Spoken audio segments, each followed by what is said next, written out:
Hey, you hear the music? Oh yeah, let's go. Yeah. Not a lot of people can hear it, man. We're ready to get pumped up. We're ready to get fucking pumped. This makes me like want to fight people.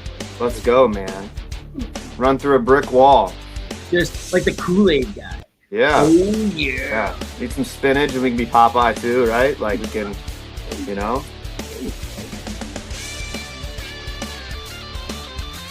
Try to get some more coffee too. My kids get up too much in the middle of the night, so I don't sleep well. All right. Welcome back to another episode of On the Throne with Dick. And shout out to Senjin Boychuk. You know, everyone hates when I say that. You know, it's been 2 years since we got him to make that music for us, and I just keep shouting him out. Maybe it's mainly my wife. I'm gonna be honest with you. She's like, you need to stop saying that. No one else has come forward and been like, hey, you need to stop. When I say everyone else or a lot of people, I really just mean her. And she's asleep right now, so she's not gonna right. Right. But when she listens back, I fully expect it to come like 360. So yeah. Good luck. Yeah. Find that guy everywhere on the socials, man. He's still killing it. He said he's gonna come on sometime soon, but I've been saying that for 3 months now, so who knows? I'm gonna write his name down. Tell me the name again. Here we go. I'm writing it down right now. Boychuk. That guy, man, like he's not big on the socials. He doesn't care about the socials. It's not something he's not looking for anything, he's just like, I'm making music and I don't care if 200 people watch me or 50 people watch me. It doesn't matter. And that's huge. I love that guy. But shout out to him, and you know what? Shout out to Sean Patrick, this week's episode, this week's guest, host of the Just Called Dad podcast. What's going on, buddy? Hey, how are you, Dick? Good to see you, man. Fuck, dude. You know what? I'm pumped, dude. Waking up at 5:30, 5:45, it usually bites me in the ass to record a podcast, right? I had this guy lined up for a couple weeks, and every time he's like, yeah, we'll do it at this time. And he's on your time zone too. And so I get up early, I wake up, I'm a little noisy. I might risk waking the family up. He never shows. So I decided to move on from that. And then I'm just like, how does 6 a.m. sound? And you're just like, well, 8 your time. And you're like, yeah. And I'm like, do I trust this one? Trust it. Yeah. But you trusted. I trusted. I laid it on the line. You did. Well, and I've been up since I think like 4 here my time and tried to go back to sleep. But, the Just Called Dad podcast is all about being a dad, right? And all the struggles and celebrations that go into being a dad. So lack of sleep and probably too much coffee are two things that I am living my daily life. And we just got on here and I tried to get onto my computer. And for all the dads out there listening, I couldn't even log into my own computer. Just bought a brand new computer, pumped up for the podcast and spending some money. I'm like, oh, we're actually taking off, whatever. And I can't even log into it, and for some reason I couldn't use that little, I got a MacBook Pro. It's incredible. Oh, yeah. I couldn't use my thumbprint every other time I could. And I'm sitting there staring at my computer screen thinking, I have no idea what the password is. And I don't know if it's ever happened to you, but man, I just felt really, I felt challenged in that moment to not be breakable. That's the kind of the phrase, but I was like, okay, you know what? It's going to be a good podcast. I'm going to take a deep breath and I'm not even using my normal podcast setup. So I guess, it's one of those things as a dad, you never know what's going to happen, but we always have to be ready to just be our best self. Boom. It has happened to me actually when I first got the MacBook, same as you, right? I think it's a MacBook thing, right? You got to call IT. They gotta walk you through the steps. They got to be like, welcome to Apple. We're ready to fuck your day up, and yeah, man, it first happened before I think it was like 3 days into having this thing, right? I hadn't started using it for the podcast yet. It was crazy. And you said, you're just getting on with the MacBook. I used to run, and you're running it through your phone. You weren't sure how it was going to go. The whole first, I'd say year and a half. It's because it's been about a year now since I've had the MacBook. Coming up on a year. I used to run it all through my phone, right? The whole podcast, right? I would run it through my phone, and I would have to go after every episode or before every episode, go and delete tons of gigabytes of pictures and videos off my phone just to be able to record. Yeah, that's where I'm at right now. We just had that issue, right? We're just like trying to figure out if my phone has enough storage to even do this thing. because I think was it The Office. I don't know if you ever watched The Office, Yep. but A Michael little. Scott has to have two phones Yeah. when he's talking about his kids, and I've always thought about that. I was like, nah, and like, yeah, now that I have kids, I realize like that makes sense. Like even if you've never been a sentimental person before, once you become a dad, dude, it messes with you in a good way. Like I'm so sentimental. Like I gotta take a picture of this, or I gotta document this memory, and it's really not that important, but to me, for whatever reason, I'm doing that. And then I'm looking back crying. I'm like, why am I crying right now? So I'm with you, man. You like, do I delete this picture? Do I delete that one? But like, Yeah. to your point, being a dad and trying to manage everything, and not only that, but like the MacBook's pretty expensive, right? So like when we have to invest in our podcasts and things like that, especially when you're like kind of like, I don't know, it's called grassroots probably, like you're just starting on your own, right? Like in my basement's where I'm currently at, and Yeah. sometimes I record episodes in my garage, like, it's like it's one of those things where you just have to kind of it's got bloom where you're planted, you know what I mean? Like, and sometimes it works and sometimes it doesn't. Oh yeah, man. And like speaking of grassroots, you're saying in your basement or your garage, right? Like this podcast, I work in the oil and gas industry in Canada. And so this episode, or not this episode, this podcast, right? Essentially, like the first couple episodes I recorded at home on my days off, right? Hmm. And then it got to, okay, well, I'm back at camp. And anyone that's listening that has spent any significant time in hotels or camp, they know the cell service sucks, right? Yeah. First, the first 10 episodes, audio was off. Audio, Hmm. everything was off. There were times where, I'd be in camp, and if I got to camp and recorded at the wrong time, the Wi-Fi was shit on the Yeah. best times. But you get like 50, 60, 70 people in there. This was a smaller camp compared to some of the bigger ones. You get like 70 people on the Wi-Fi. It just drags it right down. There's nothing. There are times, in a hotel where I was staying in the wrong spot of the hotel, where, you know, I'd go there and the Wi-Fi or the service would be no good, and then I was on my phone too. So if I Yeah. got a phone call, it would interrupt the podcast. Just send it, But it's a blue collar podcast, and rough and tumble, and the podcast, like it very much went that way, right? And then now that was on the phone, and now we figured ways around that, right? You got to learn Hmm. your tech. You got to learn when what to do when shit Yeah, for goes sure. sideways, like being a dad, right? You're Yeah. changing a diaper, and it's a shitty one, and as the diaper's going back on, you got to change it almost immediately again, because you just maybe didn't get quite that band back, Yep. and gone again, right? Or Yeah, for sure. being a dad, you know things go sideways on you all the Hmm. time. You just got to go with the flow. And my job is very much like that too. So like, I kind of just go with it. Nothing really Hmm. bothers me. I'm pretty unbothered. But yeah, man, it's pretty wild how you made that connection. And like, I'm just kind of sort of like, yeah, you're right. Yeah. And that's really where a lot of this came from for me, was just like realizing that I'm not alone in many of the struggles that I go through, right, in life. And like I think for a long time I didn't want to admit that I struggled with things. I was like you, I'm like, I'm good, I'm good, I'm good, until like there came a point where I just wasn't anymore. And I'm a guy that likes to have a lot of humor and laugh, because I think that like humor is the best medicine. But Yeah. sometimes you have to be like, okay, I gotta laugh, but also gotta be real with myself and be like, all right, you know what? Like I'm not like a failure just because something didn't go the way that like I had planned it to go. And I think like I'm always cautious of like, okay, when I want to be like, I want to always make something better than it is, right? Or sometimes things are just tough, right? You go through some things, like whether it's probably on the oil rig for you or for me, like I'm an elementary phys ed teacher, and I work with like I'm actually changing jobs, but for the last few years I've worked with like 800 kids a week. So that means I teach 31 classes, 800 kids a week, and I'm trying to kind of pour into their life, right? I'm trying to help every kid that comes into my circle or into my world, while also raising three daughters at home, to the point that we're making. So it's like, you never necessarily feel like you've got it, quote, under control, right? You had a reel where it was like, you posted trying to figure out if I'm like somebody, my boss wants me to fix it, and realizing I'm the one that needs to fix it, kind of thing. I was like, dude, that's life, right? As a Yeah. dad, or as a teacher, or as somebody who blue collar. I grew up in the blue collar family of tradesmen.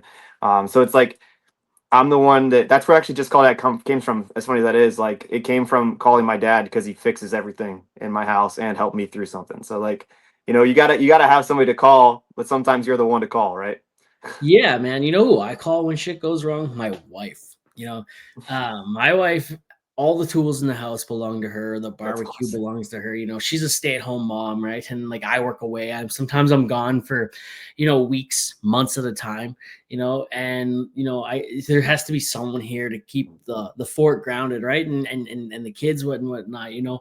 Um, yeah, she's incredible. She the tools are all hers, and I don't talk to my dad. I haven't talked to my dad for a few years, and Mm. that sucks. So I live like, you know, I don't in terms of kilometers, I think it's like 3,000 kilometers. So like let's say I don't know how many miles that would be, but like I live like three provinces away. So I have like a 4 hour plane ride away. Yeah. It's also like he could help anyways.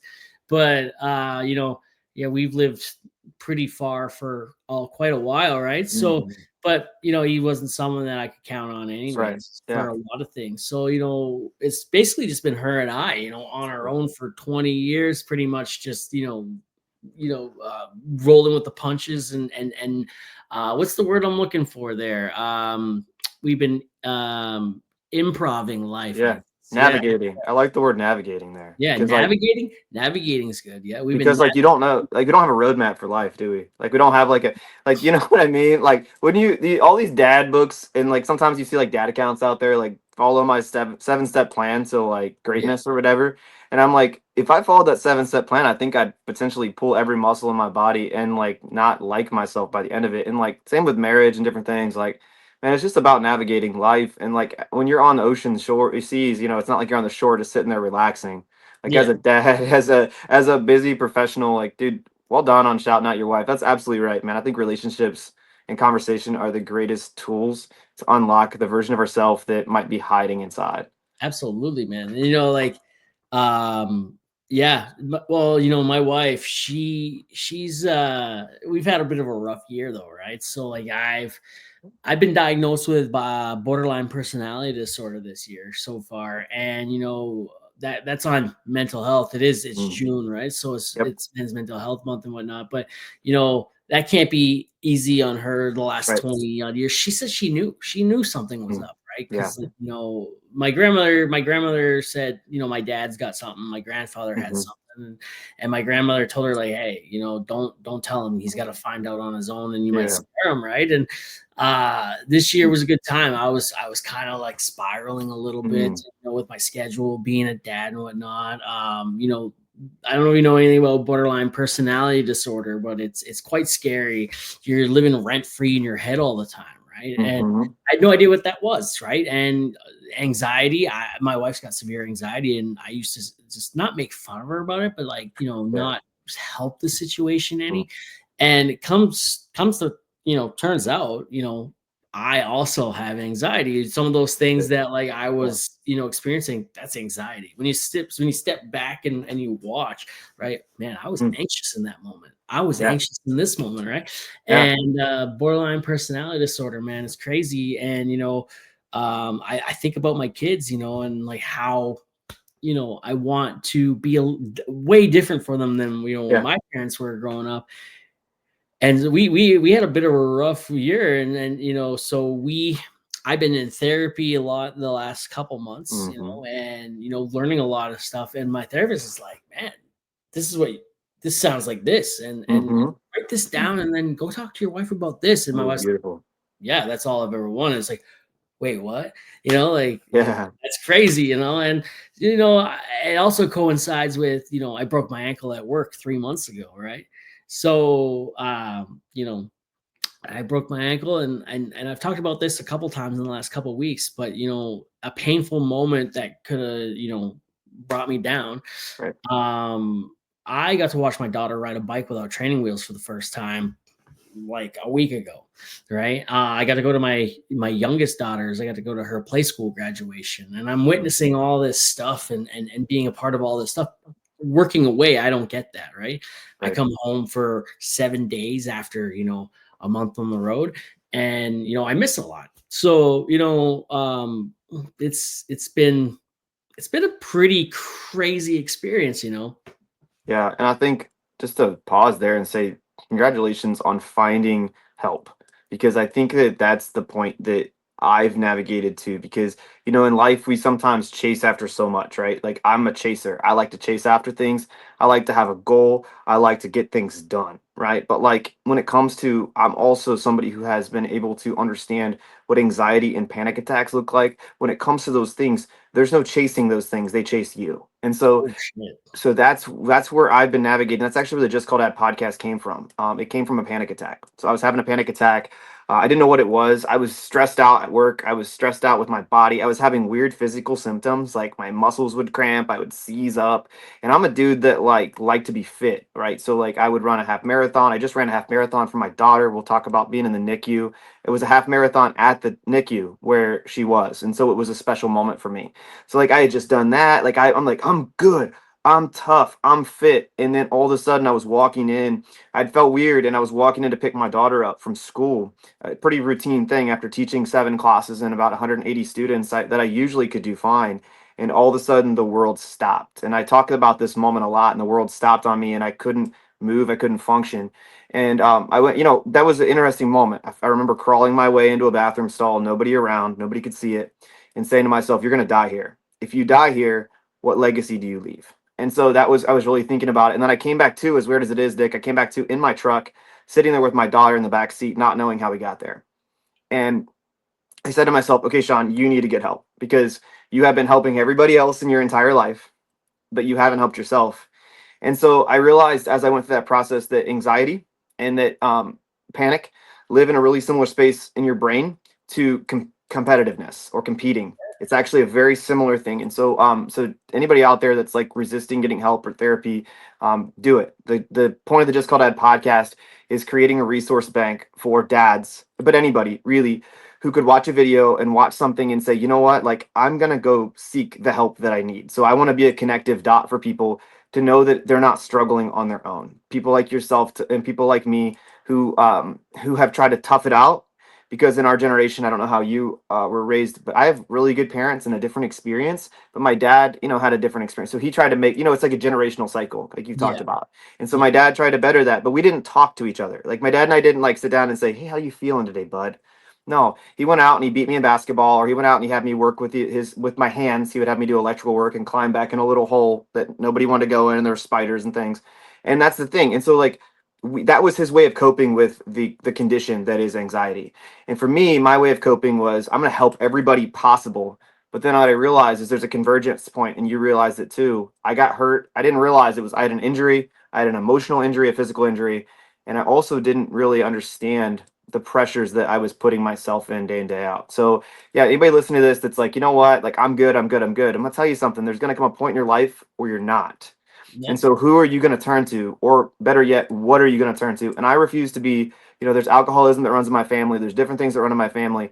And I refuse to let that be my thing that I attach my healing to. There's nothing, I'm not blaming those things. And if people are doing those things, everybody attaches their healing to something. And so also we can't put people in shame, right, for doing Right. certain things. Right. But for me, I said to myself, you know what? Like I want to make sure I attach my healing to something that's truly going to bring me joy and bring me life. Hell yeah. Hell yeah, man. I love that. My dad, I didn't have a great childhood. Turns out, I always thought, yeah, it was a little rough. It wasn't Yeah. that bad, like it Right. wasn't, my dad didn't, abuse the shit out of me or anything Sure. like Right. that, but like no, man, there was other ways of abuse, right? And abandonment was a huge thing. My Mm, parents, they split up when I was 6, right? And I stayed with my dad. I always thought my dad gave me the choice. I have a memory of when I was 6 years old. My dad walked into my room and he's like, "Hey, your mom and I, we can't be together no more. Who do you want to go with?" Right? mm, And I'm like, well, my dad, because like that's my dad, and I knew my right. mom wasn't capable, right? And I had 2 little sisters, and that I barely knew. I was 6. Right. The 2 sisters, the youngest one was just born. She was maybe not even a year, Hmm. and the other one was maybe 2. And so, what the fuck did I know, right? So, Right. I choose my dad. My dad's a cool guy. Right. And turns out this past Mother's Day, so only a couple weeks ago, I went home for a visit. Mm, My sister got married, my baby sister, who was born much later, she got married, and I was at the park with my mom and my wife and my sisters, and I got to meet my nephew. And I was talking to my mom. I'm like, yeah, I got a choice. Like, your dad wanted you for the child support, right? Mm, Like he wanted the mm, money, right? And I'm like, what wow. do you mean? What do you mean, right? And I'm like, shit, I've always been under that impression that I was given the choice, but my dad came in, and I guess the way that it went, it was like, hey, who do you want to go with? And he kind of sort of he was drunk at the time. Now that I remember, but he was drunk, right? He Mm, came in, he fought with my mom, they got into it. He's like, you know what, I gotta go, right? And so they made the decision, and he came in, and he was very coercive about it, right? yeah. And I'm like, shit. And then lots of other things happened in my life, that my dad took me to. He's a boomer. My dad took me to boomer ragers, like big parties and shit like that. Kept me like in a room or in a camper, and my dad was in a relationship with my stepmom at this point, and she was my next door neighbor when my parents were splitting up. And thinking back on it, at my kindergarten graduation, my parents were very much together. Her son was not in any of my grades or my class or whatever. And my stepmom is in a picture in the background. Mm, Right. And I was like, what the fuck, man? yeah. Like, and then, my dad had an affair with my brother's wife, that went on for a little while. You got some And layers, brother. what's that? You got layers in your life, man. Oh, dude, right. And then my dad was with my stepmom, and he was cheating on her a lot. And then Mm, and then I always make the joke, I wonder if my dad was proud of me for the kind of women I'd bring home, right? right. Like, like, yeah, that's my son. Yeah. Well, years later, right, he was more proud of my sister. He was with what my younger sister's best friends. She was like 15, 16 at the time when they were starting to fool around that we know of, right? Mm, And they ended up, my dad got married, was fooling around with her still. She found out, she left and moved the younger girl in, who is not that age anymore, but like, it was just the pieces were coming together, right? And we think, her two younger kids are my brothers, right? Like, one of them is a year and a half right now, right? And it's like, shit, man, I could have a brother that's like 30 something years younger than me. That's crazy. yeah. Well, Yeah, and I so think that and everybody's got layers to their life, right? Like no one would know that about you, right? Nobody would know that, but they would see the person that you are, and they would judge and evaluate you based on that. And that's what's hard, right? And that's what we do in especially as like men. I think men's mental health is big because here's the reality: like we don't deal with stuff, right? We don't really, and this isn't any shade on men or difference between men and women, but like one of the big things I noticed, I have three daughters at home, okay, and what I notice with my daughters is they do a really good job of communicating with me. Sometimes too much. Like there's screaming, there's yelling, there's a lot of those things. And like, here's the reality. Like, I don't do a good job. I will communicate. I'm more of a conversationalist. So like, I will hear what somebody else says and then I will talk about it with them. Instead of saying, okay, here's how Sean feels, right? Or let me take my heart out and put it on the table. It kind of feels like open heart surgery, so I don't really want to do it. So I would rather be an echoer of people around me than let the echo from whatever the experience inside me come out. And I think that's really deep that you shared that. And I think a lot of men, even if their story's different, if they pause a little bit, they could talk about that as well. yeah, man, I guess, yeah, up until recently, I was sort of the same way, and like Mhm. there's still times where I'm sitting there and I'm staring off into the abyss, and my wife's like, "What are you thinking about?" And I'm like, Nothing's on my mind right now." She's like, "That's not what therapy's taught you how to do." Like, what are you thinking about right now? And then it takes me a couple minutes, and I'm like, "All right, well, you know what? Like, I was a little upset by this that happened today, or you said this," and she's like, "Oh, like I wasn't trying to do that." And I'm sorry that you felt that way. And like, this is what I was aiming for. And, which is a lot different than what I was doing to her. She'd be like, well, this made me upset. And then I would try to like bring it back to me. Well, this is, Mhm. and like, no, you gotta listen when they speak, right? Just like they gotta Mhm. listen when we speak, right? And That's right. dude, it's it's nuts. But you said your dad tried to force you in to do, hands-on work, something that you didn't really want to do when you were a Right. kid, right?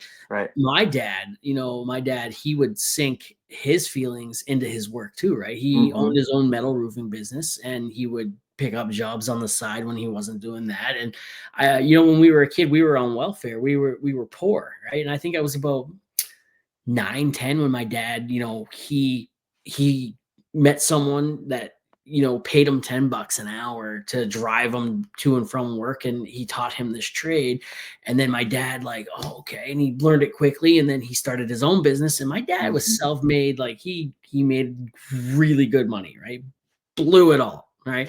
Blew it all, has nothing to show for it today. But like that's how he handled his feelings. He jumped it into work, right? Mhm. And when I was 11 years old, I got out of school for the summer. He's like, "You're coming to work," right? He's like, "You're gonna Mhm. learn something." And it was cool because I made a lot of money for my age. He paid me $50 a day, and I worked every day. I'd work 12 to 14 hours for $50, and like it got me out of the house. It got me, learning the value of the dollar, what it takes to earn it. But like I was 11, man. You know what I mean? Like it's a good thing to learn, but then you took away, my childhood. I had no control, right? I go to school all day, have no control there. And then, summer vacation where I'm supposed to be a kid, I have no control for 14 Right. hours a day. I'm under someone else's control.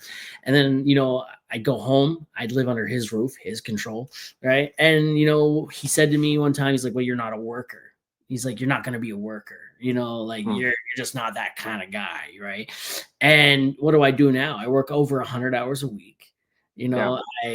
know, there's times over the last 7 years where I put in, in an 8-day period, I put in 170 hours at work, right? Mm. And there's only 168 hours. Well, it was camp, right? So and being on site, you could have a little nap in the truck or whatever. Right. So like I proved him wrong, didn't I? Fuck you. I Yeah. can work. I can Right. work, right? And I just grind. I grind. I Mm. grind. I grind. And to everyone else around me, wow, this guy's motivated. This guy has a work ethic.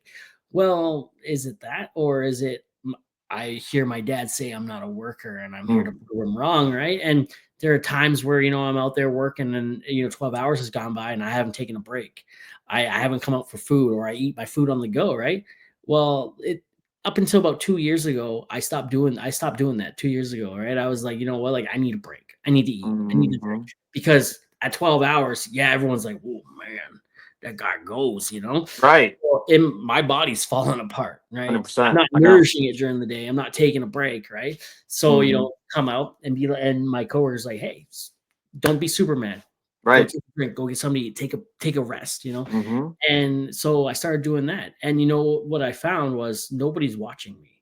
Mm. Nobody gives a shit. The only Wow. the only one that's watching me that really is the boss. He's like, look, he's like, yeah, that guy can do that.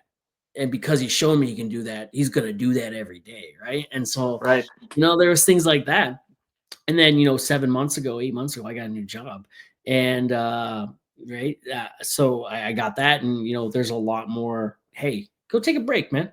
You Yeah. know, go take a break. No one cares, right? Just go take a break. Mhm. Right. Not as many people care about your work ethic as you think. It's a pride thing. It's an ego thing. It's on you, Yeah. right? So I started doing that, and if there's a shelf life to blue collar work, right? Mhm. And it's a young man's game. Well, it doesn't have to be a young man's game. Take care of your body. I do chiropractor, physio. Mhm. Yep. Well, I have to do physio now. Chiropractor, massage, eat right. Take care of yourself, man. I got 2 daughters, and we're trying to have another kid. There has to be some longevity in this. So yeah, we're learning. We're learning. It might be a little late, but it's never too late, I guess, unless you're dying. But like, Yeah. we're learning. Isn't it cool how we can see that change in where we began a process and where we are? And then what I love that you shared there, and this is something that I talk a lot with my guests on my podcast about. I like Marvel comics. Okay, I like Marvel movies. I like things like that put me in those situations. I like Lord of the Rings. I like Star Wars. I like these stories because I grew up in that generation of like, there's an origin story to every battle. Yeah. Okay, so there's an origin story to every battle, and so that's a phrase I would love if a dad's listening to this to like write it down and journal this. There's an origin story to your battle. So I don't know what your battle is today. Your battle might be just getting up out of bed. For anybody who's wrestled with depression, who's wrestled with generational depression, like you've seen your grandma and your grandpa have depression, you've seen your dad have it, and they would label it differently. They wouldn't call it depression. They'd call it, oh, they're just sad today, Or right? they're just tired. I They're worked a just lot. tired, whatever. Yeah. So like just to there's an origin story to everyone's battle. And everyone's battle doesn't have to look like Star Wars, right? Where we're having this intergalactic battle, but instead it can look like literally just saying, why am I working so hard right now? Like what is the origin of this? And I've often talked about this on my podcast, and this is something you just brought up, and I'd love to share this with you and your listeners, is when I have an emotion or an experience, right? So when I feel a feeling, I tell myself, you are the observer, not the sensation. So again, you're the observer, not the sensation. Whether that's this idea of like, I feel tight, my body feels tight. Well, observe it. Take a breath. I work with a ton of people on my podcast that are like well-renowned breath work experts. And it's so interesting because I'm not. So like that's what the goal of the podcast is, to talk to people that know more than I do, because people are afraid to ask questions like, why do I feel this way? So I'm the observer, not the sensation. But also I've been asking myself recently, why is this in my story today? So why is this moment, why is this emotion, why is this person, why is this feeling, why is it in my story today, right now? And if I do that, sometimes it really combats the anxiety that comes from that, because sometimes I'll say, you'll go from the why me to the why not me Ooh, transition. yeah. And that's something that I'm really working on as somebody who is trying to figure out the origin for our battle, because oftentimes your story is one that I'm sure people can resonate with, and so is mine, where I'm an only child, right? I'm an only child. They grew up in a family that my mom and dad they're incredible, right? They both came from situations that weren't great. Like my paternal grandfather died at 37 from cancer. He was a charismatic guy. We share a lot in common, but he had four daughters. I have three. He was an alcoholic. I am not. And I've always spent most of my life, to your point, trying not to be that because of that. But then that brings in a lot of judgment. That brings in a lot of shame that you put on other people. Like, how could you do Yeah. that? I don't do that, right? But here's the reality: everybody's journey is different. Everybody's origin story, right? Right. There And you so go. we have to be cautious and understand that each origin story will lead us along this path. And if you think about it, if we want to go crazy and talk about Lord of the Rings or Star Wars or things like I that, love that think stuff. think I'm about each character. We I'm are a all a character in that story. nerd too. Yeah.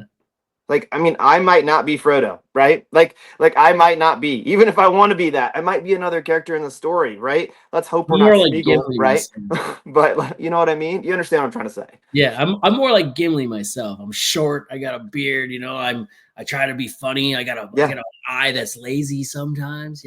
There you go. Well, like, don't you love to identify yourself with a character? Because Dick, we Right. all want to identify with something. Okay. And that's what I write kids' books about. So, like, we wrote the book called The Emotional Shoes. And that book is something, so like a NICU, I don't know if anyone's listening to this who's never seen a NICU. A NICU is, it looks different, different places that you go, but basically it's this place where they put the baby right before you can take them home. So, my wife was in the hospital for a month and a half before giving birth to my youngest. For the entire 7 months leading up to her birth, we went to weekly appointments. Weekly checkpoints is what my brain called them. And like we would go there and I would wait for them to tell me that the baby wasn't going to make it, because she had like a 10% chance at the beginning and the percentages got higher. But as the percentages got higher, I didn't realize my anxiety got worse, right? I was like, I'm good. I'm good. I'm going to keep teaching. I'm going to keep coaching. I'm going to raise our other two daughters. And I just kept going, guns a-blazing, like I was going into battle, like those examples that we gave. And she gave birth after being there for a month and a half while I was coaching track and trying to drive my from the hospital back and forth with our other two when my parents could watch them. Because like I said, I've grown up in this family that's very supportive. But there's pressure that comes with that too, right? You got pressure, and I got a sign back there that says plans, not pressure. Because in life, we want to have plans, not pressure. But I couldn't plan the situation, Dick. I Yeah. couldn't plan what was going to happen. I had no idea. She called me 3 times, said, I'm going to give birth. She didn't. I'm going to give birth. She didn't. Then the third time, it's kind of like the boy who cried wolf. You're like, is this the moment? And so it built up all this anxiety. You're like, but I just flying in this Honda CRV because our cars were broken. It had no air conditioning at 90 degrees, middle of June. I'm driving, oh my gosh. I'm like, please don't pull me over. Please don't pull me over. And I'm going, going, going. And I get to the hospital and there's a power outage. So I'm like navigating all this thing. I felt like I was on a scene from Star Wars, right? Like I'm like, and I get there and we get to meet our daughter, and she's as big as my hand. She's 2 months early. She's 2 pounds. They rush her out the doorway. They say, you got to go with her. We'll take care of your wife. I'm like, hold up, wait, what? You know what I mean? So I go with my baby Amelia, but like I'm like, well, I'm not gonna leave Lauren, my wife. And I go through this doorway, and as I'm walking through this doorway, the nurse looks at me and says, "Today is her day one. Today is her day one." I'm like, what does that mean? And she's like, every day here in this NICU is worth so many more. And that like blew my mind. Like I'm a man of faith, and I know the verse that says, one day in his courts is 1,000 elsewhere. So I understand that. But I was like, what do you mean? And so I learned about the NICU. I learned that I couldn't hold her right away. And so I sat in that chair and I'm like, I'm going to do something about this. Right. And so that's why I decided to write books. So to your point, we all attach our healing to something, whether it's, time, whether it's substances, whether it's Podcast. um, podcasts, whether it's work. And that's the point that you were making earlier, which we can tie it all back into. And so it's like, if I'm going to, I know I need to heal, but I really want to attach it to something good. Yep. Yep. Absolutely, man. I got a NICU story, but I want to touch on your origin story there for a second. Let's go. My 5-year-old daughter said to me the other day, we're walking to the park. I can only do a little bit of walking right now, my ankle, right? Yeah. So I was the park's like 2 minutes away. We got to go through this little parkette thing, and there's quite a bit of homeless people in there right now, right? Mm. They're just hanging out. We're walking through. My daughter looks up at me and she's like, there's some homeless people here. I'm like, yeah. She's like, I wonder what their origin story is. Right? She's 5. She's 5. She's like, I wonder what these homeless people's origin stories are. Beautiful. I'm like, well, right. Some people fall on bad times. Some people, make bad decisions. Right. Mm. She's like, I wonder how many of these people's origin stories begin with drugs. I'm like, you're 5. What are you doing? Yeah, Right. how do you know this, right? Like, Dude, yeah, no, okay. YouTube is a thing in our house that had to stop, right? mm, YouTube mm, it's not good for kids, man. Like they they get overstimulated. YouTube has been a problem. So, gotcha. they learn a lot of things. They've come to us and said a lot of things, 7 and 5 that, 7 and 5-year-olds, what the hell? Yeah. I look at my 7-year-old daughter and, things my dad was saying and doing and showing me at 7 years old. And I look at my daughter and I'm like, she's so fucking innocent, like Mm, there's some shit there that I don't ever want her to know that yeah. I knew at that Absolutely. age. Absolutely. And I can't believe, my youngest, she's 5, she'll be 6 in, well, she's 5.5, I guess. So she in 5-6 months, she'll be the age I was when my parents split up, right? And my Mm, oldest daughter is just a year out from that. yeah. And I'm like, man, like I couldn't picture, not being here every day, or not being a part of their life anyway. Most of the time it's through FaceTime when I'm at work, right? And that's mind blowing, right? Like looking at where I was at that age compared to where they are. And like I never wanted to be around my parents. I was always off somewhere else. We get so annoyed sometimes because they never leave us alone. Well, no, they feel safe. They feel comfortable enough to be Hmm. around us. We Hmm. haven't shown them that it's an unsafe atmosphere or situation where they like, oh, I'm staying clear of that today, where they just like, my parents are not in this room with me. They're in this room. They're doing their own thing. I'm going to go put myself in that room too.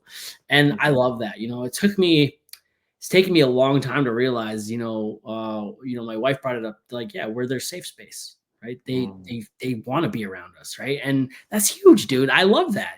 That's incredible. Um, yeah, that's Beautiful, by the way. yeah, man. Yeah. There's been a lot of tears that have happened in the last 3 months. By the way, like, I don't really cry that much, but tapping into your emotions and Hmm. figuring shit out is um painful Hmm. but also liberating. And TikTok has helped with this too, because when I found out I had something, we didn't know what it was yet. Um, I started seeing these videos, and they came to me purposely. They're your phone listens, obviously, but I know. I'm like, man, I feel like this, like this makes me feel understood. And then afterwards, being diagnosed with it, I started seeing those accounts more. I started following them on TikTok, all about borderline personality disorder. And what I thought could have been a very scary moment, being, first of all, you're broken, you got something's wrong with you, you're mentally Yeah. ill, which is nothing's wrong with that. But it could be scary. You could be very low and people could judge. Then you start seeing all these other people who have it. And then you start watching the videos and you're like, man, I think that way. I've gone through this. I've experienced that. And I'm like, man, I'm not alone. Right. This is That's not right. something to fear, right? Like, that's Mhm. cool, And the podcast, I talk about it on the podcast because, a lot of people that listen, the safety guy at my work, he listens, he's like, man, I think like that. Mhm. I have these things. Maybe I have that, And Mm. now he's like, man, I'm not alone, right? Mhm. And a lot of blue collar folk, they suffer, hours and family Yeah. life and whatnot and all this stuff. That's my niche. These are my people. If I can, help them in any way, man, I'm pumped. The podcast Mhm. started out as one thing and it's turned into something else. And it's pretty crazy watching back and watching this thing evolve. And I love this because this is where it's funny that we found each other. I believe that's a divine appointment. See, I'm a man of faith. Like I said, I Yeah. don't preach on podcasts because actually I feel like sometimes we have too many people preaching. I know that's probably Yeah. another topic. I don't have any problem with it, but I think we need more conversation, right? Instead of like, this is it, this is what you got to do. No, this is me and this is what I'm going through, Yep. right? And I think a lot of times, like you said, there's just these nuggets of knowledge that are just existing just beyond our comfort zone. It just beyond. And I think that, ooh, that's cool. I don't know what that was. That was fun. That's from your phone. You got an iPhone, right? Ooh, I got fireworks and a thumb up. That's cool. I should. That Yeah. was like part of it. But yeah. So no, and that's so true, man. And I think like for me, like I said, I'm a guy who loves humor. I love being silly, or I'm too serious all the time because Yeah. I did grow up in this blue collar family. Like I worked with my dad every single summer doing electrical work. And I'm glad that I did. But like I saw what it took to run a business. Like he ran his own business. My mom ran his business with him, and then ran another business on this. Like, and she gave up a big job to work in a rental company as an office manager because she wanted to raise me the right way. And so, because she, again, like I told you the story about my grandpa earlier, my grandma just passed away, and she got remarried. And my grandpa that I actually grew up with was the hardest working blue collar dude I've ever seen. He wasn't my paternal grandfather. Like I told you, he was gone about 37 years old. But this guy, his name was Dick as well, which is pretty cool for me. Shout out to Dick. Um, yeah, I got a bracelet with it and I wear it and I keep it because I want to channel his blue collar energy.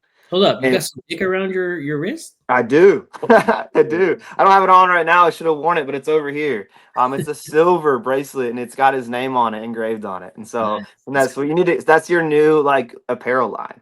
You Hell yeah. need, Oh, that's I the got I got I got my own merch line and I want to and talk about that after I get done with my we will. monologue. Yeah, Oh my gosh, I'm sorry I'm monologuing. Blah. No, but like this idea of being blue collar and working hard, like these are my people. And that's the thing, like my dad, my grandpa, everybody worked hard. And then you know what they did? They used that and they paid for my college. And they said, Sean, we don't want you to have debt. We want you to go to school to be a teacher because I don't want you to have to do everything that I did. And there's something powerful about this blue collar mindset. I mean, my family, just never stopped working. But there also comes a point where we need to support those types of people because, to your point, and the point I'm trying to make, oftentimes they don't ask for help. My grandpa never asked for help. He was going through things. And if we can just get one person listening to this and be like, dude, I need to get a little bit of help. There's some mental illness in my family, but there's nothing wrong with the mental illness. Like, let's unstigmatize that. Like, we're all uniquely created, in my opinion, the way we were designed to be. And so that's something that I think is really important. But yeah, amen to that. yeah. Amen to that, brother. Uh man, I love how like you're touching on other things, and I'm going back to touch on the NICU thing, dude. Dude, let's go back, man. Let's do it, dude. Like that's what Oh, we're all dude. about. This is a conversation. I think you and I are actually probably really good at this together. We're Oh like, man. Yeah. we're Well, you got a podcast. I got a podcast, right? I like to talk. You obviously like to talk. Um, dude, it's perfect, man. So the NICU, my daughter was born, my oldest daughter was born 5 weeks early, right? mhm, She was also, maybe a little bigger than my hand, but she was 5 pounds. right.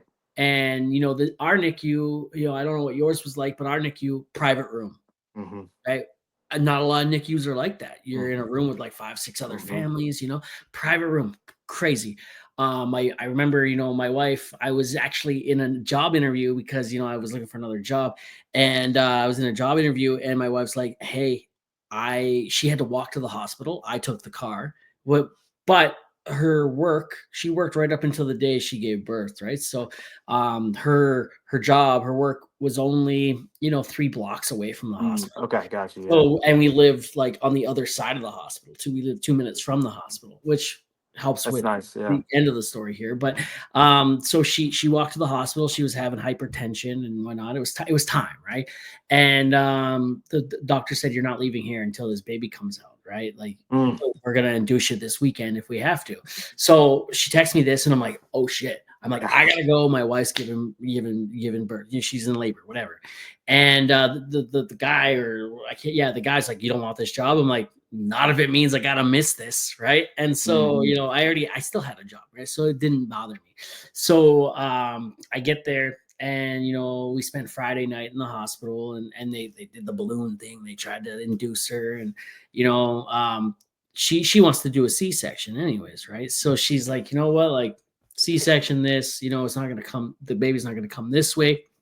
It's 5 weeks early. It's not too bad, but like still, it's still I guess a week and a half, 2 weeks Mhm. before they really, like, 3 weeks early is nothing.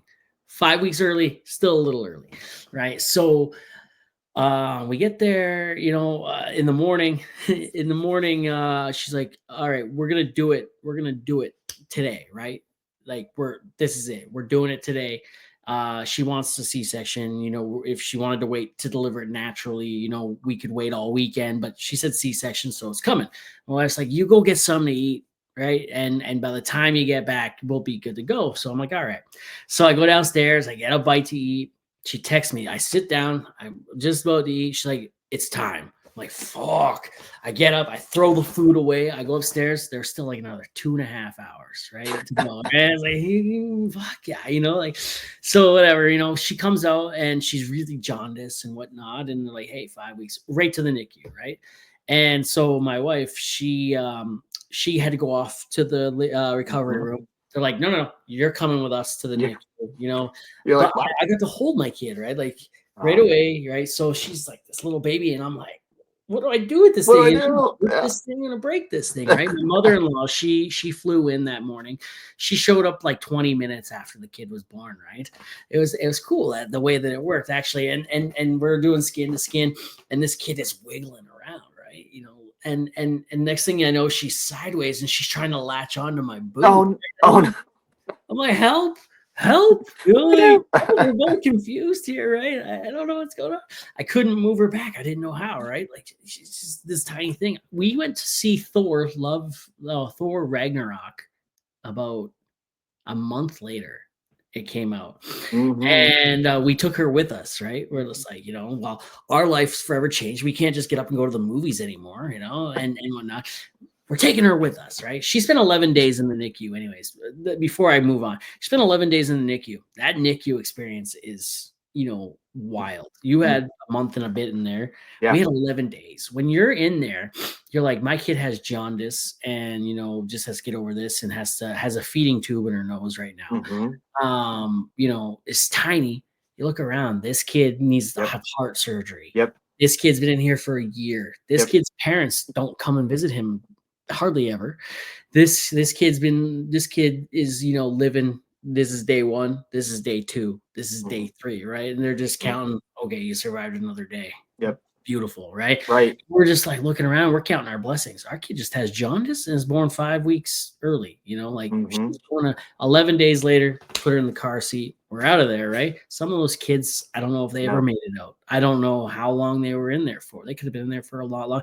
And that you start getting, oof, Yeah, I know. The emotions are big, aren't they, in those they're situations? huge. They're huge, man. Man, if we And could just then, help those kids, dude, can you imagine if we could use our platforms to help those kids, man? oh man, oh man, we probably come up with something. We probably come up with something. So we go see, back to the movies. We go I'm see ready. Thor Ragnarok. She's the size of the pop cup. Or no, I think the pop cup was a little bigger than her. Right. I know that. The pop cup was a little bigger than her. The popcorn was definitely a little bigger than her. Yeah. And she just slept the entire time. She's a preemie that all they do is sleep, right? Yep. So, she didn't wake up. The movie didn't even phase her, right? I was like, wow, man, I can get used to this. You're like, I got the coolest baby ever. Yeah, it's cool, right? Didn't stay that way forever, right? And then we have our second kid. Our kid is our youngest. She's 5, right? Full term, right? And we're like, oh yeah, we got this parenting thing on lock. We had one, the other one, Here we the go. book's been written. We're good, right? Whole new book, right? Like she full term, she came out, not wanting. She was holding on to the ribs, didn't want to come out. She was like, She's like, no, keep they had me in to, here. yeah, they did another C-section to bring the table down. They had to cut. I heard them. I watched both, by the way. I heard them stretching or cutting open that same C-section mark. The Oh yeah. tearing. Ooh, right? I know. I'm with you. I was there with. Oh, I know. Yeah. Takes you back. Doctor had to bring the table down, get on top of my wife, and and then had to grab the vacuum and suck this kid out pretty much, right? Like, ooh, a little late for an abortion, like Yeah. Jeez. the vacuum. That's a joke.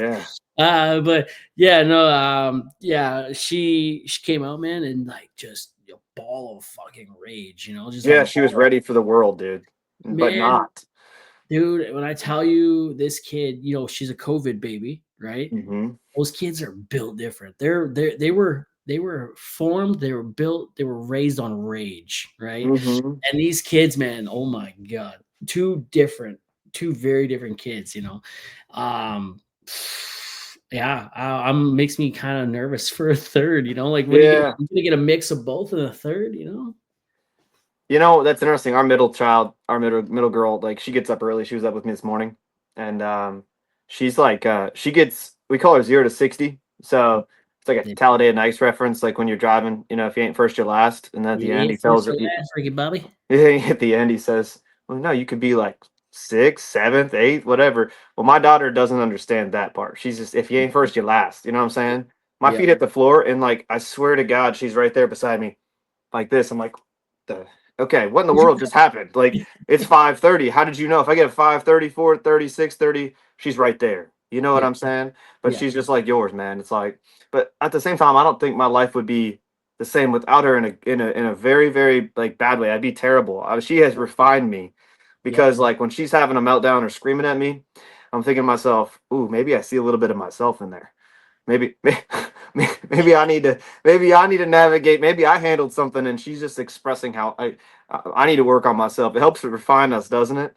And it so, does. but yeah, I mean, I know, dude, and we gotta have some fun with those experiences because like there's some trauma induced stuff as dads. Like, man, I was listening to what was like Trey Kennedy, that comedian that does parenting stuff. I don't know if that's his name or not, but he's funny, dude. He talks about being like what it was life was like before being a parent and after.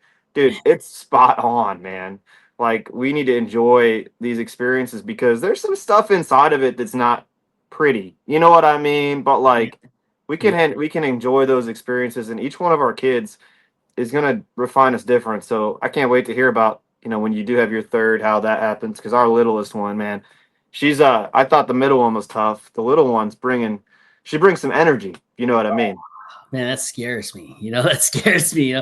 My youngest, she's gonna spend some time in jail one day. Yeah, I worry the same thing. And I'm proud of her for it. This kid. They both got this light to them, right? This Mm, this independence kind of thing, right? And I don't want to snuff it out. mm-hmm, It's very hard to parent. It's mm-hmm, very hard to parent that kind of character, mm-hmm. right? But you snuff it out just because you don't want to parent it, and then you do some damage later on down the That's road, right. down the line there, and it's just like, you know what? Like as much as this is causing headaches and stuff like that, sometimes you just gotta laugh, right? And it's just like, Yep. like she's a character, man. She's I'll be more than honored to be sitting next to her prison cell chatting with her one day. Like Yeah. she's going. It's funny. I've often said that to my wife. I'm like, I'm prepared for whatever circumstance, but I'm also not. You know what I mean? Like I'm like, you know what though? Like if I can teach them, same thing you just said, like the light in you's got to be stronger than the darkness around you. And like light and dark are one of those interesting things because like some people's light and some people's dark aren't the same thing, right? But at the same time, like you want your kid to shine, man. You don't want to squelch them. And I think that's a big thing. Like that's why I 20. started that Just Call That podcast too, man. Like man, I gotta learn from other dads because like I feel like sometimes like I don't know. Like sometimes I like can either overparent or underparent, right? Like I don't know what the right way to say that is, but like all we got to do is just listen to other dads and realize like, hey, let's quit judging everybody, right? And let's just like listen to each other and be like, ooh, maybe that's kind of a maybe I needed to hear that from Dick today. The way you said that, I'm like, ooh, I don't want to squelch my daughter's light, when she's screaming at me in the grocery store because she didn't get the thing that she wanted, and I'm thinking it's a reflection on me. But what if it isn't? What if it isn't? What if it's just an experience that she's having and I need to just help her through? Yeah. Well, there's something that I say in the blue collar world at work, right? With new people, right? That are having a hard time getting it or understanding it. And back in the day, not that far back in the day, we used to make fun of them, call them names, Mm, show them a little tough love. More coaching, less criticism, mm, right? I love that. And that's something I learned from my boss, more Hmm. coaching, less criticism, right? And Yeah. that's changed so much of me. He said a few things. My boss is incredible. He said so many things to me that the way I work is not the way other people work, right? And so, um, I was complaining about it one day. I'm like, man, like this person, like I can't work with them. We're not on the same level. And he's like, man, there's a reason why racehorses wear blinders, Ooh, right? He's like, run your race, bro. He's like, that horse isn't gonna run the same race you're running. Run your race, and that's changed so much. I used to judge people based off their work ethic, not as them as human beings, right? Because I spend all my time at work. The that's in the first. emotional issues. Run your race, choose joy. Wow, look at That's in that. the book. I Run just your had to race, man. That's share that crazy. was big. That's good advice from him. I Damn, love yeah, that. man. It's crazy. Hey, do you know what viscosity is? No, but I want to know. So viscosity is, the thickness of a fluid, right? How Okay, thick. got Yeah. you. Yep. And where I'm going with that is the podcast is sponsored by the Mudman, right? The Mudman deals in, on the rig when they're drilling. Hmm. The fluid, sometimes it needs to be thicker, sometimes it needs to Yeah. be thinner, right? And it helps with, drilling Hmm. and how much fluid you get back. And what some you don't want to lose circulation, right? So Yeah. um the Mudman, he deals in that for all your liquid, for all your drilling fluid and all your laboratory testing equipment needs. The Mudman's got your back, and Cool. that guy's been so amazing to me. Like Yeah. episode 14, he came to me. Let's go on a 5 episode run. I'll get you a mic and a headset, make your sound quality better. And I was like, hell yeah, man, let's do Yeah. this. Let's do Let's this, go. right? It was supposed Yeah. to be a 5 episode run. Here we are, 120 episodes later. Awesome. And well, yeah, 114 episodes later, actually. 114 episodes later, here we are. It's 114 weeks. It's a year and a half. Wow. And last summer he's like, how can we make this show better? Right. And I couldn't edit worth shit. There was no Yeah, I know the couldn't feeling. do it. Couldn't do it. My laptop was not good. Um, I record and edit and do everything. I was able to get off the phone. He bought me Hmm. a laptop. He bought me a MacBook Pro, Hmm. and I very quickly learned, hey man, this is tech. This could be tech that benefits you in a crazy way. The phone was ringing. I'd lose the podcast. Not Right. enough space on my phone. I'd lose the podcast. And so now I do everything off this MacBook Pro, man. It's an incredible tool to have for the podcast. I don't have to download all the files to my phone now. And they got to the point where I would have to go and delete episodes of the podcast, Yeah. make room for others, and I'd lose the audio. Well, on the MacBook, I just save it to my MacBook. I got a Beautiful. photo, I got a file for the video, file for the audio. I put it in there. I never have to lose another episode again. Awesome. Right. Yeah, it's pretty crazy. There are older episodes that I look back on that I wish I had the audio for, that I For wish sure. I could go back and listen to. Well, I can go listen, they're still online, but I just don't have copies, right? And Right. there's one in particular that maybe I deleted a little prematurely that, you know, I never really got to listen to. I've listened to it online, but I've never got to go back, listen to it, edit it, Yeah. pick and pull from it, right? So yeah, shout out to the Mudman for all your drilling, for all your laboratory I love it. testing equipment needs and stuff like that. www.mudmanmarket.com. I love that guy. Shout out to Sounds like that an incredible dude. I mean, he sounds like somebody who knows the mission of the podcast too, right? Like, don't you yeah, love that when people see your mission and they're dude. like, dude, let me help you unlock a little bit of that because, dude, doing this podcast game is hard, man. I mean, like I said, I'm doing it. I'm trying to reset my password right now just for fun because Yeah, I'm just like, this is kind of funny. Why not? And there's like 900 steps to reset your password on a real side well, note. yeah, dude, So we should and like call Apple Live while we're. No, I'm kidding. I'm not oh, gonna do that. we should, man, we But that'd should. be, that'd be funny. No, There, like, cause like then you're like talking and you're trying to do 9 things and then your kid steals your phone or something. yeah.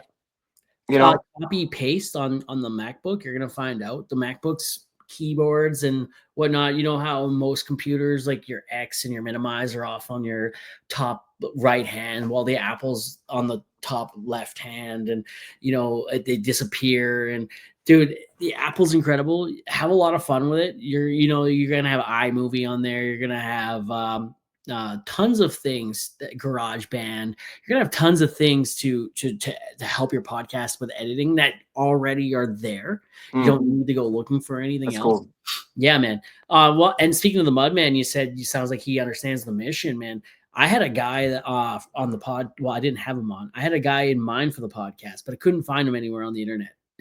Mike Williams, part of the Deepwater Horizon accident. Hmm. 11 people died. Um, I wanted him on the podcast, right? Couldn't find him anywhere. Found his wife, but thought it was weird to message her. Yeah. Like Yeah. I left that alone. And he's worked everywhere. He knows everyone in the industry. He's like, tell me who it is afterwards, and I'll see what I can do. Within 8 hours, that guy had Mike's phone number for me. What? And That's so I amazing. called him, and the Mudman said, if you can get that guy to say yes, he's like, that's one you do in person. The Mudman will fly you there. What? Yeah, yeah. So Mike, it's been a year and a bit. Mike, he told me to call him back in 2 weeks. I did. He blocked my number. So yeah, Mike and I, we don't. I've tried to call him from other people's numbers because I didn't get a no. Blocking Hmm. my number wasn't telling me no. It was just saying, I blocked your number, right? So challenge is on you now to find me. So like, I Yeah. called him from everyone else's phone that I could find. He might have all of Canada blocked at this point. So Wow. Jeez. Yeah, I don't know a ton about the incident or whatever, but it sounds serious. I an just oil thought, rig blew up in the Gulf of Mexico, wow. and it was one of the biggest, natural disasters in the world, and 11 people died. And Mark Hmm. Wahlberg played him in the movie.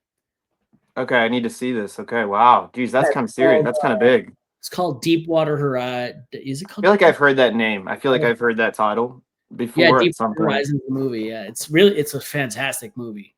Wow, He left the sounds industry sounds afterwards. serious. He But I bet doesn't. it's hard to talk about. Like to your point, like Yeah. Mike probably has a hard time talking Oh, yeah. about that. Oh, dude, I completely understand why he doesn't want to do it. 100%. I get it. I Yeah, just thought I could maybe convince him a little bit. yeah, And I get it. There's no hard feelings there, right? Like I sure. understand. A target guest for me on my podcast, blue collar and whatnot. I wanted him for episode 50, didn't get him. Wanted him for episode 100, didn't get him. Not minimizing the Yeah, impact those two episodes had, but yeah, who I ended up having. right. Episode 100 was incredible. I wanted Mike Rowe, and Dirty Jobs Mike Rowe. And That'd yeah, be awesome. dude has his own podcast, got his own whiskey line. He's got a TV show. He's super busy, but I was sending him emails, tagging him in videos, yada, yada, yada, and thinking, oh, he'll never, ever come on someone like mine's podcast, right? Went on Yeah, I Joe know the Rogan's, feeling. and I was like, cool, Joe Rogan. That's Joe Rogan, right? I understand that. Then he shows up on somebody's podcast that's nobody. That's just a plain Jane like me, showed up on their Yeah, podcast. So maybe being there we persistent go. is key, right? Let's So let's keep going, man. I've been watching that show too. I'll help you out with that. That'd be cool. yeah, man. Yeah, man. So your podcast, how Yeah. many episodes deep are you? 30 episodes deep. So 30. we started 8 weeks or 8 months ago, excuse me. When my grandma passed away a week afterwards, I just recorded my thoughts or feelings about it. Because it was like the last of my grandparents that had passed away. So it was kind of a generational thing, and I had gone through that, like I said, that panic attack moment. So yeah, so we're like 30 episodes in. I've been blown away, to be honest with you. Like even the fact that I'm like talking to you, right? So like we just started on socials. My socials are pretty small. Threads is blowing up. We're like over 1,000 on there, in terms of followers, which is cool in 8 months. Like that's not too bad. Yeah. But like Instagram and all those things, like I don't know how to use. You know what I mean? TikTok, all that stuff. We'll get there, man. So and like I honestly, yeah, so it's relatively new for me. And it's really a cool experience because I'm talking to dads from all across the country, all across the world, just like you and I, who are living differently but the same. And I think that's my goal with the podcast is to unite people around this commonality of being a dad. Because no matter what walk of life you're in, whether you're blue collar, no matter what belief system you have, no matter what, if you're a dad, we share things in common. And one of those things is this mental health, right? That we need to talk about things. We don't always like need to talk about mental health like, hey, this is how I'm feeling, but instead sometimes just talking like you and I are is a form of therapy. It's a form of just like I'm gonna leave here smiling and happy and feeling like I've got a friend. And I think a lot of men specifically, they we don't know how to make friends. I know it's terrible to say that, but we're kind of lone wolves. I think Morgan Wallen says it this way, or Wallen, sorry, Morgan Wallen says it this way. He says, "I'm a coyote in a field of wolves," and I love that song. It's and it talks about in that song, um, just about how he feels a little bit crazy, right? Okay, but this idea that like everybody feels similar, right? So I think that that's the idea. So that's where we're at with it, man. We're getting dads on that help play with your kids better in the backyard. I do trick shots to help promote that. We're getting dads on that like are entrepreneurs. We're getting dads on that are people that have written books, New York Times best-selling books. We got dads that are musicians coming on. Working on getting my buddy, who's the lead singer for 21 Pilots, to come on. Well, that's cool. Yeah, I just hung out with him this summer. Do your thing, 21. Yeah. So Ah, it's yeah. cool. So Tyler and I are buddies. We're not close anymore, but we grew up together. Second grade, we sat by each other. I'm in a Bible study with his dad. And so I got to chat with him. I don't know if you know 21 Pilots or not, Of but course. Of yeah. course. So Tyler's a dad of three. So I'm like giving him. I'm like, come on, man, come on the podcast. That would help out a ton. So like I'd hope to get musicians too, because I want to break the stigma that like fame and fortune and all of those things can make you a worse or a better dad. I just want Yeah, everybody to come together and say I'm a dad, and that's just my mission. Obviously, it'd be cool to do it for moms too, but it's just that's not my calling. But man, I think dads need community. absolutely, man. I don't know if you've listened to the Dad Bods and Beards podcast. You should check that out. I'm Those ready. guys, they're dads, obviously. They go through it. There was a whole like month of their podcast that was dark, right? And they came out of one day like, hey man, this last month has been hard on both of us. We're both going through it. They're two buddies. One owns a like beard place and beard care place, and the other one's a blue collar worker, Logan, actually, and I had him on the podcast. Cool. And he said, men. He tried to say at first he's like, men don't have a lot of space, but then he's like, men have a lot of space, but men don't have a lot of healthy space. Mm-hmm. Right? They don't have a lot of healthy space in this world. So like the fact that we're here doing this, Mm-hmm. we've created this, you've created what you've created. We're creating that healthy space, right? That's A right. place where where we can talk, we can come together, and we can be like, hey, our parents didn't have this. Maybe if my dad had a place where he could feel safe Mm-hmm. and talk and had like this incredible platform, he Right. could have done something with it, right? Yeah. And I always said that. I blame my dad for a lot of things over the last 30 years. Mm-hmm. But it wasn't until those last 3 months when I started going through it, Mm. or longer than that, but when the last three You months when realized you were I going through it, yeah. went through it, that I'm Mm-hmm. like, and watching my wife and how she's just leaned into me so much harder. And Mm-hmm. she said something to me where it's like, I fought you for you every day because no one else was going to do it. And I made that video. I made that into a video, and I didn't. I was laying in her lap, and she was like rubbing my hair, Mm-hmm. and when she said that, and that hit me. That made me fucking tear up. That just hit me. And Mm-hmm. so I made it into a video. I laid back into her Mm-hmm. lap. I changed the angle a little bit. She's rubbing me, and I put that in there. And I thought men needed to see that, needed to hear that, right? And it did 2 million views on Facebook, which I did not expect. Wow. I didn't care about the views. I still don't care about that, right? Yeah. The message was out there, and the amount of men that messaged me and said, "Man, like that's incredible." Mm. Like my wife, she was there for me through this, yada yada yada. There was a lot of people on there that were like, "Be a man, grow up." They That's can just take a hike, is what your I mom. tell those people. Get out of here, right? Yeah, Like, get out of here, get out of right? here, man. And so the one guy on there was crusading in the comments against people like that. I'm like, hey man, I get what you're doing, but either these men, they are scared, they haven't gone through it yet, or they Mhm. are going through it and they're just lashing out because they don't know how to handle it, right?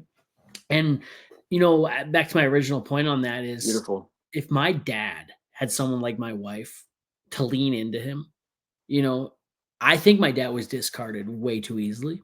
Mm. I think people were going by the time he got married to his last wife and divorced, he did some pretty scummy shit, Yeah. but I I think he was discarded, and she was going through her own stuff too. Mentally, she was going through her own stuff. Maybe she couldn't handle it either. But, like, I think, my dad was easily discarded, Mhm. and, instead of throwing him out to the curb, pull him in more, Yeah, right? The more he resisted you, the more you should have brought him in, right? for sure. And, I'm guilty of that too, like, I said some shit to him and, whatnot. My dad, there's with me and him, there's a couple of things there that I don't think are forgivable.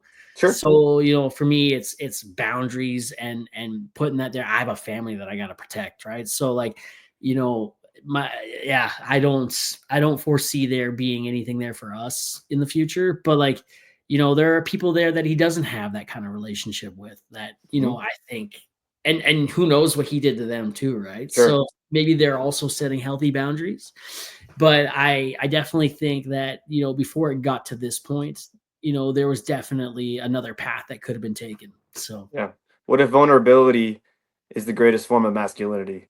What if it is? boom. What if it Boom. is? I've I said mean, that. seriously, like, I mean, and I mean that, like, not like we are like vulnerable and talking about our feelings all the time, but just have a moment of vulnerability Yeah. allows you the strength for today. And I think, like, man, your dad needed that, and I need that too, man. Because sometimes I think we block our progress and we get in the way of it, or we pause it or whatever, and we never regain it because we aren't vulnerable. And like, I think having that space with your wife is just amazing. And if any men are listening to this, like, and they don't have that kind of support system, you need to find one. I have the same thing with my wife. Yeah. I know what I've been through. There's been a couple moments where I've had to call out to her, and I've had to tell her, "Hey, I'm not okay right now. Can you just stand here with me?" And Yeah. sometimes that's all it takes. Can you just stand there? And that's what Just Call Dad, the podcast, wants to do for men, is we want to just stand with you. We want to stand with you, and then you go do what you need to do. And I think that's what you're trying to do too. And like, at the end of the day, if we can do that for other men and encourage them to find somebody around to call, right? Like, to your point, our number, sometimes we block people's numbers. Go back to your original point that we talked about before this, that we should not be blocking, but we should be calling. And I think that that's super powerful. Boom. My number, my dad knows my number. He knows how to get a hold of me. I know my dad's number. It's been the same since I was 12. Hmm. Um, those communication lines are very much open, you know what I mean? Hmm. Like, I never blocked him, he never blocked me. I don't know if Right. he blocked me, but I never blocked him, right? Right. I called him out on his shit about 6 Yeah. years ago. I called him out on his shit, and, he messaged me back right away. He's like, "I love you too, son," right? Like, and That's I'm like, "I never said I didn't love you." right. No, I'm saying I because I love the fuck out of you, but, Hmm. it's because I love you that I'm here. Yep.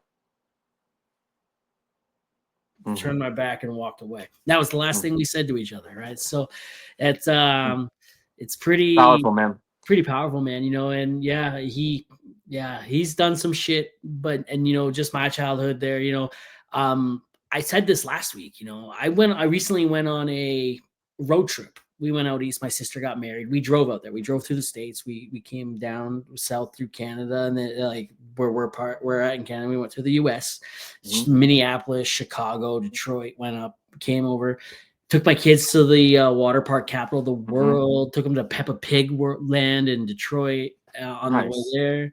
It's cool. It was very cool. Sick. And yeah, I saw a lot of people that I never got to see before. I haven't seen in a long time. I Yeah. met family I have never met before. And yeah, so that was pretty interesting. But the one thing that really hit me was, and I don't know why it didn't hit me sooner because I've done a lot of driving. We drive 10, 11 hours a day, right? Hmm. My parents split up. My mom moved 8 hours away, right? And no My dad had 2 kids that went with her, and I went with my dad. No effort was made to see each other more. Mm. 8 hours is not a lot of driving, Yeah. right? 8 hours is not. Um, he would drive 8 hours for other things, you know what I mean? Yeah, for 8 sure. hours to keep your kids to see your kids and to, Mm. keep that connection going, none of that was made. Maybe once or twice a year, Mm. and that kinda pissed me off a little Yeah. bit. I was driving, I'm like I said to my wife, I said that to her, and I'm like, "Fuck, I'm a little mad now." And, like, yeah, I had tears in my Mm. eyes, right? I'm like, "You know Yeah. what?" Like, yeah, but, like, also, Mm. one thing I've learned from my wife and through, therapy, journaling is powerful. It is powerful. Right, and I journal almost every day now, and, that's in my journal. I wrote that down in my journal. I'm like, "You know what really pissed me off today?" And then, I got into that, and, Mm. oh, man, it's wild. It's wild, man. Yeah, I can't say that word enough. It's just wild. Mm, that's beautiful, and I think that's so important. And I think like as dads, we don't have a lot of time. Like even like right now, I when I get off here, I've got to go get packing for a road trip. Yeah, where you guys heading? We're gonna drive to Myrtle Beach, um, Oh, and we don't take vacations much because we don't really have the extra cash flow to do that. You know what I mean? So like we have to save up for them. yeah, My daughter thinks we're going to Disney next year, so apparently I got to take out a second, loan on the house. yeah, But no, it's to your point, like what we choose to do or we choose to spend our time, like that really does show who we are, right? And I think like we all have choices to make. And I think the big thing I'd say kind of as we get to the point feels like we're kind of getting to a pause here is like for dads is like you're either teaching or allowing it in your life. And so I guess to your point, like journaling helps me figure out what am I teaching myself to do or like training myself and what yeah, am I just allowing? And just like one of the things I want to allow myself to do more is like enjoy time with my kids, and that's absolutely. something I want to soak up. Absolutely, man. I've gotten 3 months of that, Yeah, recovering from this injury. Yeah, I'm not gonna keep you too much longer here, man. You gotta go packing. It's I 9:30 your do. Yeah. time. Um, you know, My wife I just texted me by the way. It's funny because remember how you said it interrupts. It comes down the screen. It goes all done question mark. And yeah, I know what that means is the kids are about to yeah. lose their minds I'm upstairs. yeah, oh yeah, yeah. So right now, it's Saturday. The kids are off school. My wife, for the last 3 months, she's had to do everything. I'm a little Yep. bit more mobile Yeah. now. She said, the moment you become more mobile, I'm sleeping in. Yeah. Right. So, my kids are gonna get up here soon too, and I got all their breakfast sorted out and ready for them Mm. to go, so they don't have to come down and bother us. But yeah, I'm gonna let you go too, so you can get packing and spend time with your Mhm. family and enjoy Myrtle Beach. But I like to end the podcast with one last question. I'm ready. Mount Rushmore has 4 of the most influential people on the rock, right? Mm. Or depending who you ask. If Yeah. you could have your own Mount Rushmore, 4 people Yeah. that you look up to, that Yeah. inspire you or that have inspired you, who would be on your rock and why? Yeah. So the first person would be my mom. I'm gonna get Sure. emotional about that. So she's a little Italian lady. She's got a ton of passion, and she carries everybody's burdens for them. And so I could have very easily named my podcast just call Mom, because honestly, I call her for more than I call my dad for.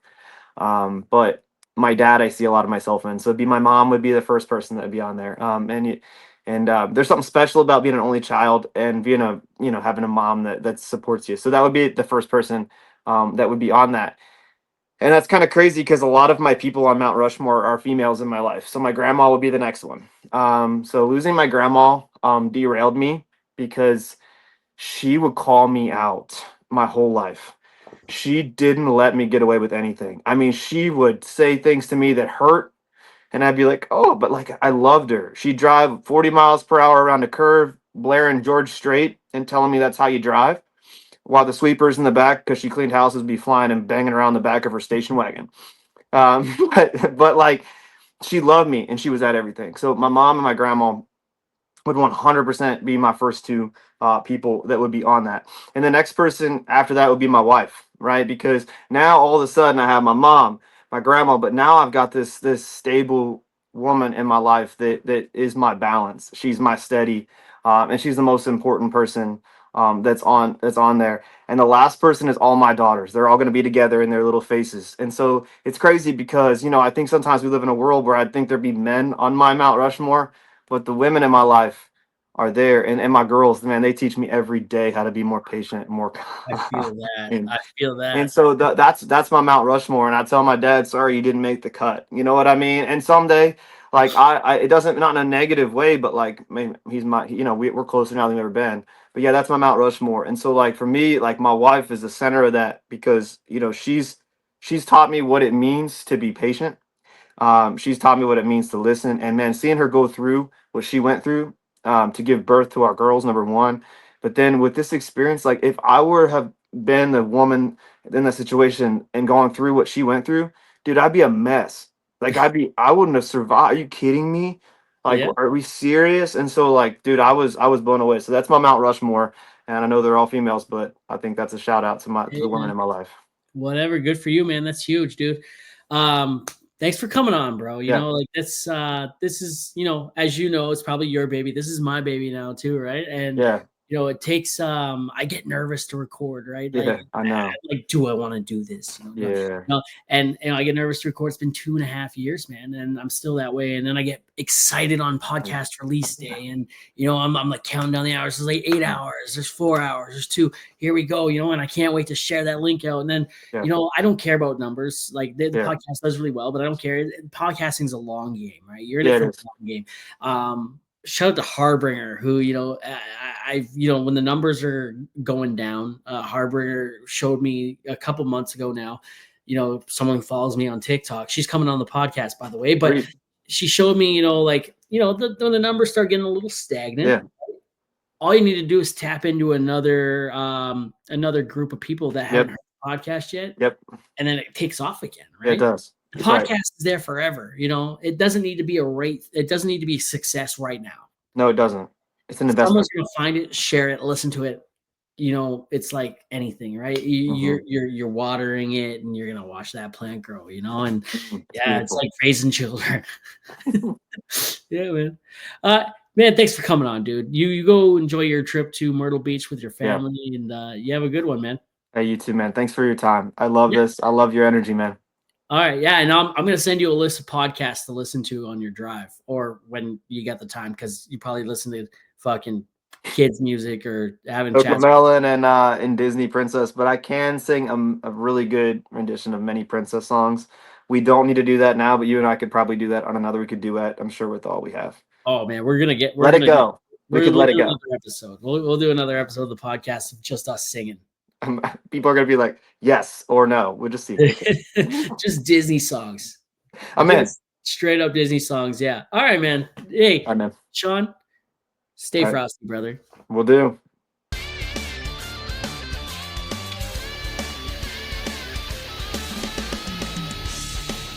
Hey, the thumbs up is back. Fireworks? Can I get fireworks again? Boom. I don't know how Yeah, that happened. I think it worked.